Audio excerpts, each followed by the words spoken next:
Hello, dear viewers. What are the ways to set a vehicle in motion?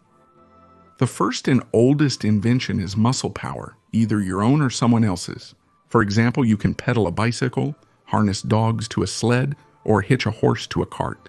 You can burn fuel and partially convert the released thermal energy into mechanical energy, and therefore into motion. You can also charge batteries and convert electrical energy into motion. There are also options for pneumatic, hydraulic, and mechanical systems. About 2 years ago, after reading an article about flywheels and super flywheels by the Soviet and Russian scientists Nurbei, Guliya, and vehicles that use the energy of a spinning flywheel for movement, I became interested in exploring this topic. And finally, I got around to it. I should note that the flywheel is not the only mechanical way to store energy. For example, history knows of cases where springs, like those in clocks, were used on bicycles. However, in this episode, let's focus on flywheels. What are they? What are the pros and cons of such a design? Who and when built vehicles that use the energy of an inertia wheel? And why isn't this technology as widespread as electric cars? You're watching the Krasmodo channel. Enjoy the show.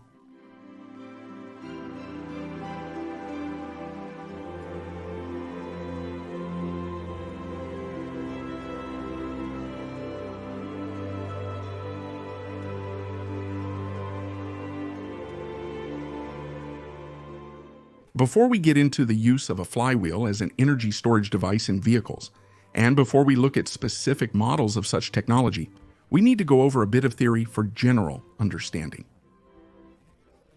Most of you probably had a toy called a spinning top or a whirligig when you were kids, and most likely you intuitively understand how these things work. These toys are primitive flywheels. In strict terminology, a flywheel is a massive rotating wheel used as a kinetic energy accumulator or to create rotational inertia. For example, it is used in devices that have uneven energy input or usage. The most vivid example is the internal combustion engine. In a single-cylinder four-stroke engine, energy from the burned fuel enters the mechanical system only during the power stroke. That's only 1/4 of the entire cycle. The piston's movement, crankshaft's rotation, and other actions occur due to the flywheel's inertia most of the time. Besides energy, a spinning flywheel, like any rotating body, also has angular momentum. What is the reason for the observation of the gyroscopic effect, which consists in the precession of the axis of rotation around its original direction, when an external force is applied that does not coincide with the direction of the axis of rotation? Super flywheel is a much more recent term. This is one of the types of flywheels used in flywheel kinetic energy storage systems. Compared to conventional flywheels, it can store more energy and is safe to use. We will talk about the safety of such storage systems with you later in the course of the episode. As for history, the effect of the flywheel has been used by people since ancient times, more specifically since the Neolithic era. For example, in the potter's wheel, primitive stone hand mills, and a little later in windmills and water mills. Probably one of the earliest examples of using a flywheel is an archaeological find from Mesopotamia in the area of the city of a potter's wheel with a disc made of fired clay about 1 meter in diameter and weighing at least 100 kilograms. And just as a note, that's about 3,000 years BC. Similar inventions appeared more than once in China as well. The flywheel's application scope expanded over time. Thus, the German monk, alchemist, and chronicler Theophilus, who lived at the end of the 11th and the beginning of the 12th century, mentions in his treatise on various arts several machines in which a flywheel is used. The most rapid expansion of the use of the flywheel occurred during the Industrial Revolution, starting from the late 18th century. In 1784, James Watt presented to the public a steam engine in which he used a flywheel to smooth out the motion and overcome the dead points of the piston. And his contemporary James Pickard used a flywheel in combination with a crank mechanism to convert reciprocating motion into rotational motion. Ideas about using a flywheel as an energy accumulator appeared around the same time. Just remember Ivan Kulibin's self-propelled carriage from the year 1791. This device was powered by the driver's muscular strength. Essentially, it was a velomobile. But to improve the smoothness of the ride and to overcome climbs, a flywheel was placed under the passenger seat. Once it was spun up in advance, it helped the driver when moving uphill. The idea of using a flywheel in a new type of transport, the so-called flywheel vehicle, a kind of locomotive, was proposed in 1860 by the Russian inventor, engineer Lieutenant Shubersky. In 1883, an American admiral, John Howell, developed the so-called flywheel torpedo. A massive flywheel weighing about 50 to 60 kilograms rotated inside the torpedo at a speed of 10 to 14,000 revolutions per minute, depending on the design. According to some sources, the flywheel was spun up 30 seconds before firing by a special steam turbine, and at that time, ships had plenty of steam available. The flywheel released the stored energy and allowed the torpedo to travel a distance of about 1 kilometer at speeds of up to 50 kilometers per hour. It also served as a gyroscopic stabilizer. In the 1920s, the Soviet inventor Anatoly Georgievich Ufimtsev used an inertial accumulator at the first wind power plant in Russia, which he built in Kursk. Since 1931, the wind generator provided electricity to Ufimtsev's house, including his workshop with machines, and also supplied lighting to several other houses on the street. The generator was equipped with a mechanical energy accumulator, a flywheel weighing about 300 kilograms, which allowed it to operate steadily, even with variable wind strength. As you can see, the appearance of self-propelled vehicles using stored energy in a flywheel was only a matter of time.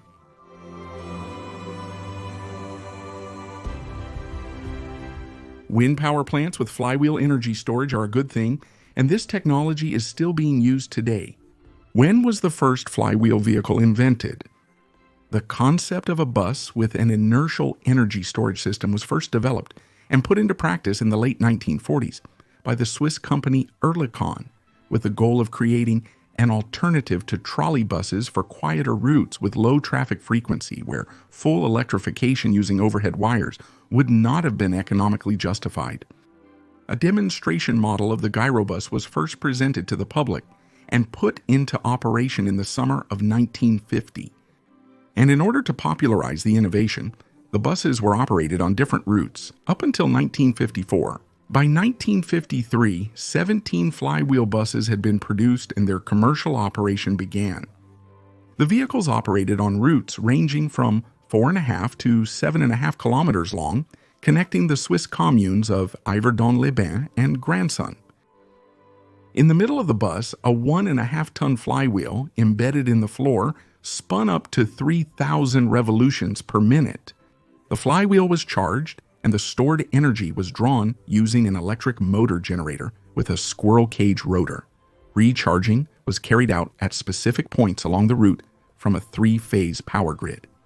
Braking of the vehicle was electric, and part of the energy was returned to the flywheel, thereby increasing the driving range. A fully charged Gyrobus could usually travel about 6 kilometers on a flat route at speeds of up to 50 to 60 kilometers per hour. Charging the flywheel used to take from 30 seconds to 3 minutes. In an attempt to reduce charging time, the supply voltage was increased from 380 to 500 volts. It's hard to say how effective the Gyrobus would have been on long routes, where several charges were required or under conditions of heavy passenger traffic. In 1960, Gyrobus service in Switzerland was discontinued for economic reasons, although from a technical point of view, the experience of using Gyrobuses on this route was successful. Only one example of the Oerlikon Gyrobus has survived to this day. In addition to Switzerland, a Gyrobus public transportation system was opened in Leopoldville, now Kinshasa, Democratic Republic of the Congo. In Congo, from 1955-1956, 12 Gyrobuses were used, serving 4 routes. Refueling stations were located every 2 kilometers. The Gyrobuses used in Kinshasa were the largest Gyrobuses ever built. They were 10.5 meters long, weighed 11 tons, and could carry up to 90 passengers. Their maximum speed was 90 kilometers per hour. However, the gyrobuses in Congo wore out quickly due to careless handling by drivers, as well as increased wear on the flywheel bearings because of the high humidity. Gyrobus service in Congo ended in the summer of 1959. No longer needed, they were left to rust next to the garage. The third and last Gyrobus transport system existed in Belgium. It consisted of a single route and connected the city of Ghent with its suburb, Merelbeke. 3 Oerlikons were used. The Gyrobus service opened on September 10, 1956, but it only operated for a short time until November 24, 1959. There were several reasons for the discontinuation of the Gyrobus in Belgium.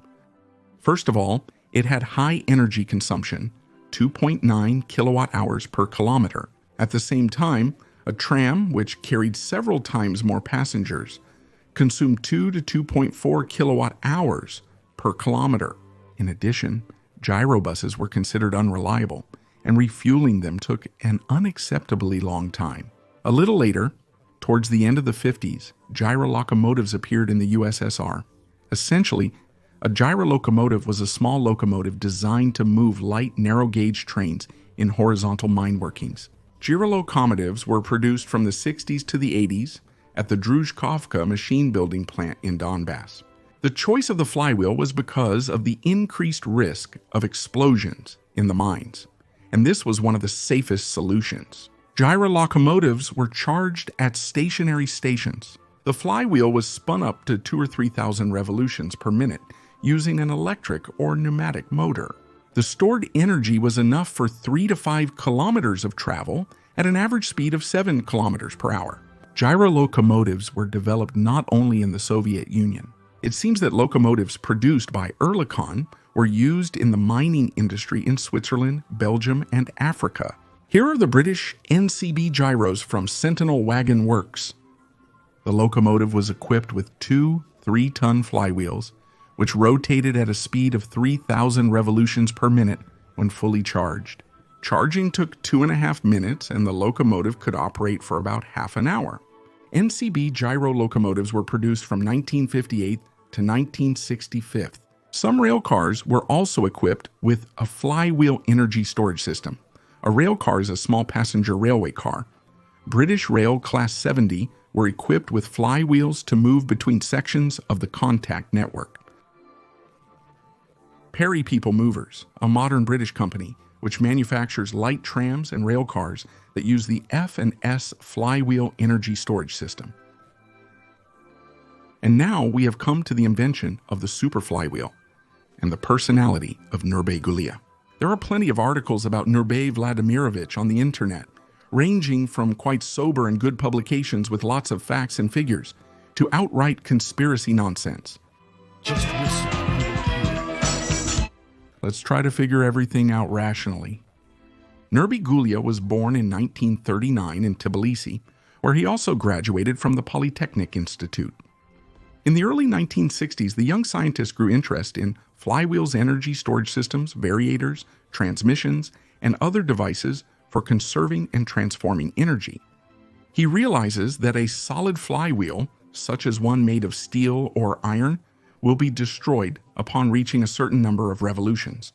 In that case, if such an incident occurred in the Gyrobus, it would severely damage the entire vehicle and endanger the lives of the driver and passengers. Guliya invents a completely new type of flywheel. Now, it's not a solid piece of metal, but a disc made up of many thousands of turns of thin, high-strength steel tape. Even if it breaks, it will start to unravel and gradually slow down against the inner walls of the casing, preventing fatal consequences. Guliya filed the patent application on May 15, 1964. However, the review of the patent, its final number you see on the screen, was delayed. The issue was resolved on October 15, 1983, after an unexpectedly long review process for unclear reasons. It can be assumed that at that time, when fuel was cheap, the super flywheel was of little interest to high-ranking officials, and the attitude toward the innovation was met with skepticism. The development of super flywheels of similar design began in the Western world around 1965, and the most intensive publications on the subject appeared during the fuel crisis of the 1970s. Nurbei Vladimirovich did not waste any time. The first tests of Guliya's super flywheel showed that even the early, not the most advanced design was able to surpass lead-acid batteries in energy density while maintaining sufficient safety. The tape would break when the rim was accelerated to 500 meters per second. A proposal was made to test the flywheel on a vehicle. In 1966, under the guidance of Nurbei, the world's first hybrid car with a flywheel energy storage system and a variator was created. The UAZ 450D was used as the base. The front wheels were powered by a standard internal combustion engine, while the rear wheels were connected to the flywheel through a variator. During braking, the flywheel was charged, and when needed, it supplied energy to the wheels. Noticeable fuel savings were achieved. In 1973, a Gyrobus prototype was developed and tested in Kursk. Next, Nurbei Vladimirovich focused on improving the design of the super flywheels. Patents from the 1990s and early 2000s, along with the popularization of science, confirmed this. Guliya published multiple books on mechanics and physics and was featured on various television shows. Super flywheel-based energy storage devices are currently used successfully in various fields, such as the energy sector. In the United States, a company called Beacon Power, founded in 1997, has been successful in this field. Under the scientific supervision of Nurbei Guliya, the company Keist, which is quite easy to find online, created its own version of stationary kinetic energy storage devices based on super flywheels made from high-strength steel tape. One such storage device can store up to 20 kilowatt-hour of energy. A cluster of several such storage devices can provide leveling of daily fluctuations in electrical load, replacing bulky pumped storage power plants. Nurbei Guliya's invention has found application in a number of industries where energy storage is necessary, but not in transportation, as the inventor dreamed and still dreams. You shouldn't think that after the Gyrobus and Oerlikon were retired, there were no further attempts to create a flywheel bus. In 1979, General Electric received a 4-year contract worth $5 million from the United States government, the Department of Energy, and the Department of Transportation to develop a prototype flywheel bus. But they never got to a working prototype.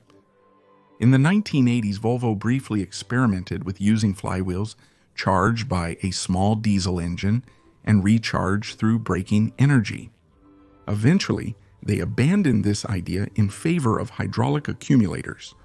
In 2005, the Center for Transportation and the Environment, along with the University of Texas at Austin, the Center for Electromechanics, and the company's test devices and DRS technologies, were seeking funding to develop a prototype of the Gyrobus. The latest reimagining of the Gyrobus was presented to the public by British engineers in 2011. The joint project Flybus by the companies Aptare, Allison Transmission, and Ricardo involved installing a Ricardo Kinergy mechanical flywheel energy recovery system on a British Aptare Solo bus. In fact, the bus was equipped with a hybrid power unit in which a small flywheel was supposed to participate in energy recovery during braking and save fuel.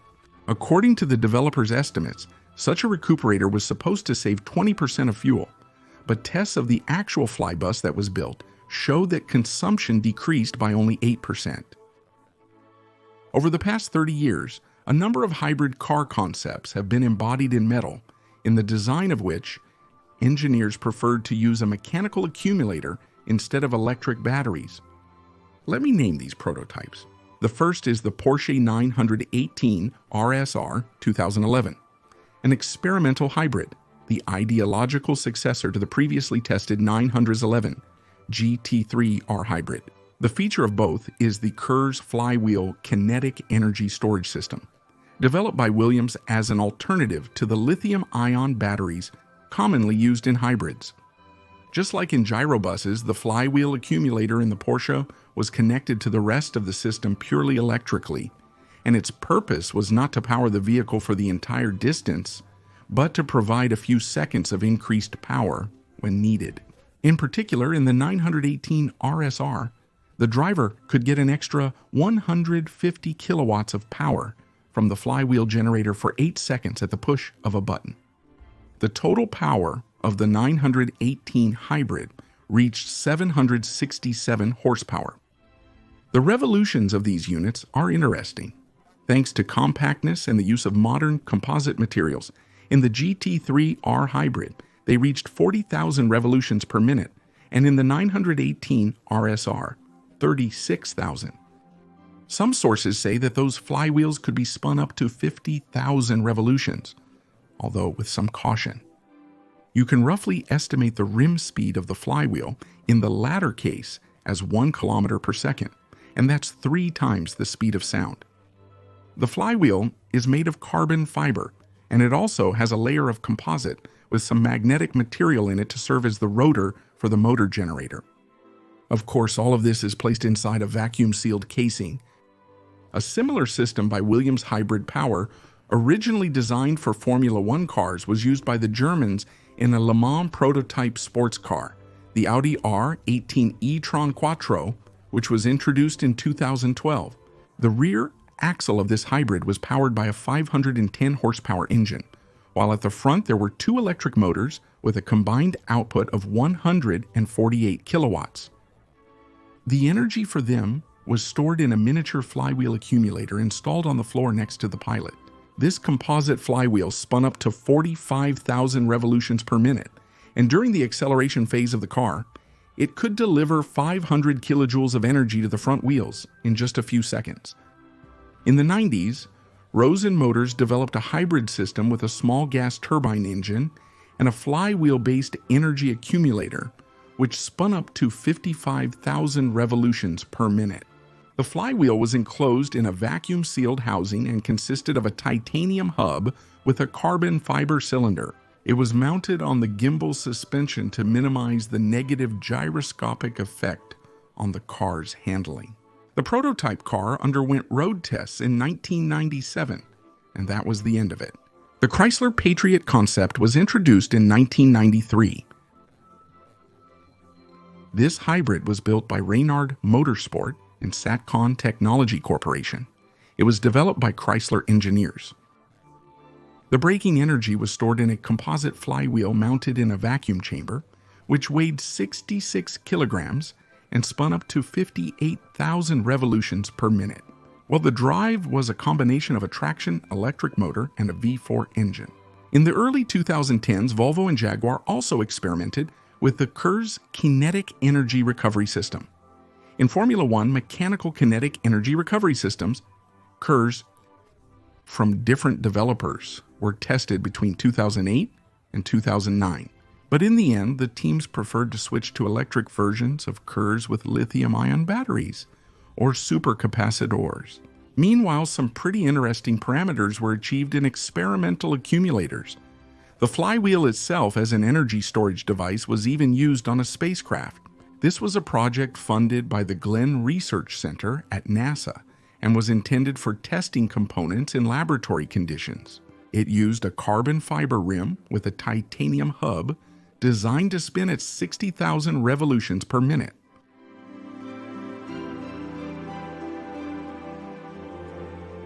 And now, after getting acquainted with a number of concepts, prototypes, and production vehicles that use a flywheel energy storage system, it's time to set the record straight. Why hasn't transport with a kinetic accumulator developed further? Let's recall the physics of the process. What does the energy of a flywheel depend on? On the moment of inertia and the angular velocity, in other words, on the rotational speed.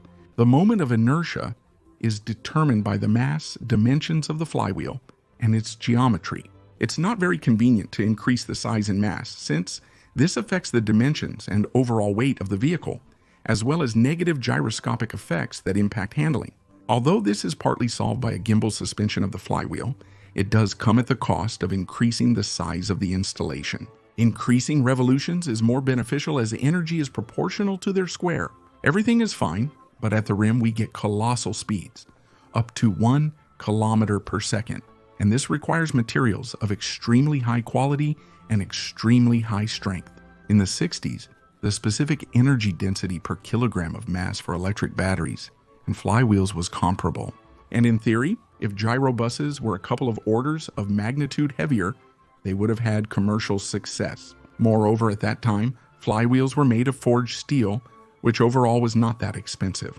By the 21st century, lithium-ion power cells had become much cheaper and more capable. Technological advances and mass production made them even more affordable. But a composite high-strength flywheel made from extremely high-quality materials, bearings with minimal losses, and maybe even a magnetic suspension for the flywheel are expensive. The second important fact is that the flywheel handles the braking-acceleration-braking mode very well as a recovery system. Buses operating from stop to stop with a small recharge at each one are the ideal case, or in a stationary setup. It's a good energy buffer for regulating current frequency in power grids, with instant response to consumption peaks. Third fact, storing energy in a flywheel is difficult. In this regard, it loses out to electric batteries. Within a week, even the most advanced flywheel will lose the lion's share of its energy, while a lithium-ion battery will lose only 2 to 3% per month due to self-discharge. Let's say even 5. Charging a flywheel-powered car, leaving it in a parking lot, and then coming back 2 weeks later to find it's dead is not exactly a pleasure. So, in the context of transportation, the flywheel isn't such a wonder weapon. It has its list of advantages, but also a number of critical drawbacks. If you look at the super flywheel purely as an energy storage device, it does have a list of obvious advantages. The efficiency of a flywheel is less affected by temperature fluctuations. Their production and disposal are cleaner compared to batteries, since they are mainly made from inert materials. Unlike batteries, which have a lifespan of about 7 to 10 years, a flywheel practically has an unlimited service life. Just replace the bearings. Friends, the topic of kinetic energy storage is extremely interesting. Honestly, I'm really glad that I finally got to touch on it and tried to figure it out a bit. What the future holds for the flywheel energy storage system, only time will tell. Obviously, with advances in materials and genuine interest from governments, corporations, talented scientists, and inventors, this technology has a future. And what do you think about this? Write your thoughts in the comments. At this point, my story is coming to an end. If you enjoyed this story, please don't hesitate to share it with your friends and good acquaintances, and also subscribe to the channel if you haven't done so yet. I would especially like to thank everyone who supports my channel financially using the details provided in the description, as well as through YouTube sponsorship. This has been Crass Moto Channel. See you next time.